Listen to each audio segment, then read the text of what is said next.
తలమడుగు మండలం బరంపూరు గ్రామంలో గల వెంకటేశ్వర కిరాణా దుకాణంలో దుండగులు దొంగతనానికి పాల్పడ్డారు. అర్ధరాత్రి గ్రామంలోని షట్టర్లను పగలగొట్టి లోనికి వెళ్లిన దుండగులు దుకాణంలోని వస్తువులను ధ్వంసం చేశారు. దీనిపై పోలీసులకు కేసు నమోదు చేసి దర్యాప్తు చేస్తున్నారు.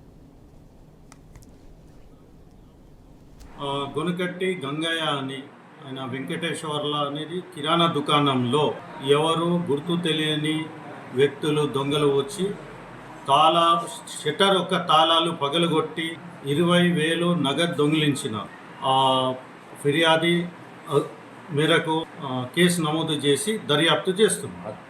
రాత్రి తలమడుగు మండలంలో బరంపూర్ గ్రామంలో గొనకట్టి గంగయ్య అని ఆయన వెంకటేశ్వర్ల అనేది కిరాణా దుకాణంలో ఎవరు గుర్తు తెలియని వ్యక్తులు దొంగలు వచ్చి షట్టర్ యొక్క తాళాలు పగలగొట్టి 20,000 నగదు దొంగిలించిన ఫిర్యాదు మేరకు కేసు నమోదు